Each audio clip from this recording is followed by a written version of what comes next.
a super heavy dialogue chapter. I actually, like, this is one of the only times that I read the Jujutsu Kaisen fan translation before I read the officials. Usually I just wait for the officials, but I decided to look because I really wanted to know what the conversation was going to be with Tengen, and pretty much what's left of the main cast and, like, the current main group of the series, everybody adjacent to Yuji at the moment. But I'm glad I looked because there was a ton of dialogue, and I liked that I had more time to kind of just think it over and try and figure out exactly what's going on. Because sometimes Jujutsu Kaisen can get a little bit confusing because it does just have like a ton of chapters like this where they'll just be like a huge info dump where it'll just lay it all on you. You gotta figure out what exactly like can you piece together to form either what's going on or where things are going. Right now, one of the pieces obviously going off of the flashback over with the Star Plasma Vessel, everything going on with that in that flashback, you know, with Toji and whatnot. It's because of that Tengen is in the state he's in now, with, you know, looking not human, looking like freaking Patrick Star over here with 4 eyes. But one of the things about him that he brings up the chapter is Kamonori Toshi. Part of his goal wasn't fully met. He wants to, you know, pretty much make everybody into sorcerers, you know, try and complete this plan of, like, the golden age of cursed sorcery. And I can get his mindset as well. Like, him and Yuki both have very, very drastic, just, like, outlooks on where they think that Jujutsu sorcery in the world should go. Like, I actually really like his in concept of just making everybody sorcerers, because it would make it so everyone should be, you know, has the full capability of getting strong and doing things themselves and defending themselves and whatnot. It will make things a lot more dangerous, but for, I think, more of a shorter run, you know, there's going to be way more good. I think there'll be way more general good people than bad people, and on top of that, the only thing that it would be more of like a problem in the long run is other rare kind of people, like rare breeds and super abilities. Because like Satoru, someone like Satoru, you know, having the 6 eyes, the unlimited curse technique, or you look at really any of the characters who are like a big deal, like any big hype people, you can easily run into more stuff like that. And similar to like there's like lore in general about like the 6 eyes, like they're really important, and you know they only have somebody with the 6 eyes and the unlimited curse manipulation technique every, what was it, 1,000 years? Like somebody like Satoru Gojo only runs every like 1,000 years. I think it was the last time. The other person that rivaled him was I think the person from the Zenin clan who has the power that Megumi has. But say like you did it worldwide, there'd probably be other top tier abilities that like they never knew would have existed, but it's because like other parts of the world just didn't have the same level of Jujutsu sorcery evolved humans and whatnot. Like say that there's just like 3 or 4 other people who unlock abilities on level with Satoru Gojo, and at that point it's not the same as like just making more people that powerful, just because it'd be like, oh well, just whatever genetic setup that has this OP ability just never got awakened because of the state of the world and how Jujutsu sorcery was laid out. I think that there's a lot of potential for that. Was one thing about this series that definitely made clear with this chapter is, I don't remember when it happened, but there was an announcement from Akutami, I think from an interview, saying there's only 2 years of Jujutsu Kaisen left. And this chapter definitely set up like an end goal in sight, like somewhere in the end with especially with Kamonori Toshi. If he can get his hands on Tengen, then he might just GG everything and win. But like I said, if say the Akutami wanted to go beyond the 2 years, like maybe decides to continue it, having people throughout the world also gain powerful curse techniques and stuff, you'd be able to spawn more good guys and more bad guys of really high level, because it would be like for Legend of Korra. Like, I was never a huge fan with a lot of their decisions, but at the same time I really liked this stuff with the Red Lotus. You had Zahir, who was like this really highly trained dude in normal hand-to-hand combat, and he was really smart, but he wasn't, he had no bending powers, but then because of the stuff that happened in Legend of Korra, he ended up getting a bending ability, and that just made him so much more dangerous. Like, imagine that with another character, like, out in the world. Like, maybe you just have somebody who's just this hand-to-hand combat expert, maybe a really cunning, really devious, and then they suddenly get, like, a really OP Jujutsu sorcery ability on top of that, and they're able to combine it all together, and then just become, like, a huge threat based off of, like, a couple key factors all kind of connecting.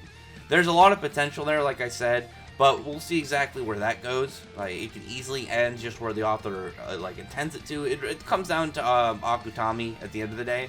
But does Akutami want to continue past the current setting or leave it where it's at? I'm fine with either, as long as continuing is like with an actual plan. It isn't just continuing for the sake of continuation.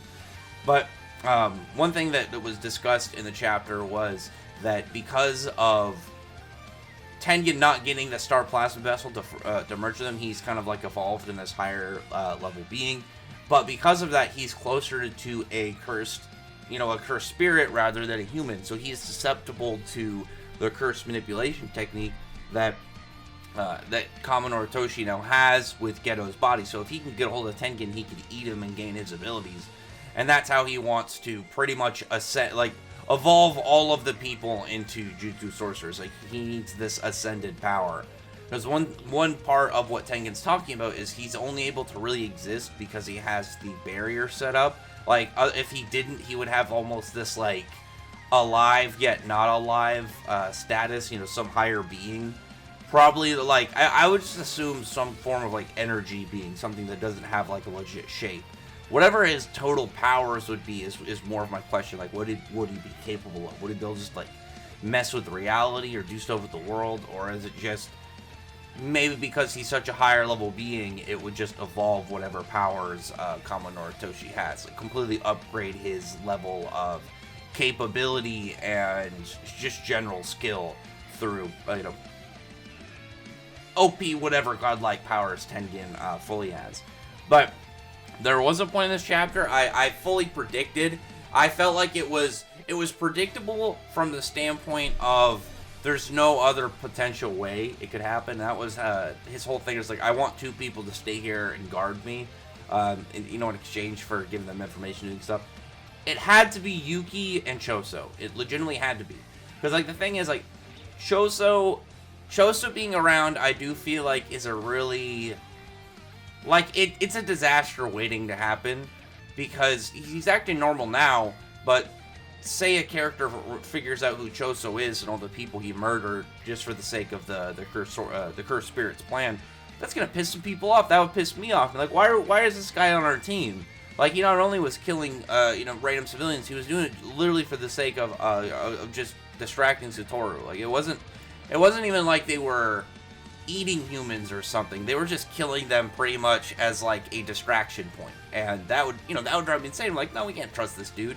And Yuki, like, she's strong, and it had to be somebody strong to stay with Tengen, but we all know the fans wanted Yuta. Like, Yuta finally came back. As cool as Yuki is, and I would like to see her around, both I and probably a majority, I assume a majority of the Jujutsu Kaisen fandom would rather have Yuta back. Because Yuta, people have been waiting for a long time. We really only had him in Volume 0, and, like, a cameo on one of the covers, I think on Chapter 32, I believe, when he's hanging out with Miguel, and they're over in Africa trying to find out more information on the Black Rope.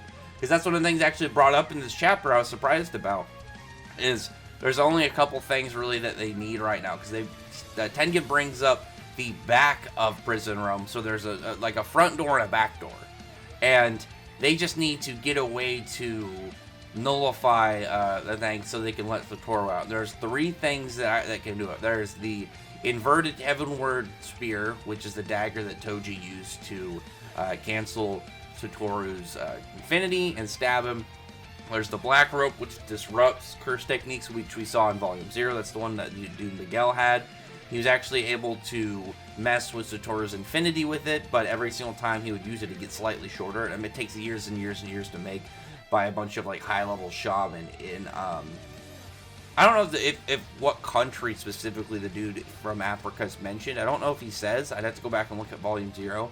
But I do remember him having that, because when I was reading it, I was just like, wow, that is a really, like, it's a good weapon, but at the same time, it really has so many uses. It really reminds me of, for anybody who's played, like, World of Warcraft or, like, any modes, when you just get, like, a useful item from a quest, like, it, you know, hey, put your opponent to sleep for 5 seconds, or, like, throw, like, a unbreakable net at him for 3 seconds or something, where it's like, this is actually could be really useful. But I really only have 10 of them for the entire game, and I can't buy them anywhere. They're really from just this one quest. That's kind of how I feel about that Black Robe, because like you spend all that time, you know, building it up, and then you only have so many uses for it, and then who knows, like if can you screw it up? Can somebody take it from you? What happens if if something just happens to the item, and then you just wasted decades of material? And the other thing is a character, and I actually have to go back and see if she's in this. Because I was wondering if it was the person that, was talking to Sukuna, or Uraume, I believe was her name. She was hanging out with Jogo's crew for a little bit at the beach. If this is her, if this is a whole different person, they're saying this girl's curse technique can extinguish any curse. Hana Karusu. But, on a cool design, I like her angel design. I think it looks good. I like her big weird sweater. I'm curious to know exactly if there's any other part that she's been in this series. I don't remember off the top of my head. I'd have to look for it, because she could easily be one of those characters that was just in a short panel or whatever, maybe in like a one chapter, maybe mentioned. I don't know otherwise. But now we're setting up for the big set events. Like if they can't defeat Kaminor Toshi and he gets his hands on Tengen, like he wins. So he's gonna win. He's gonna get everything he wanted.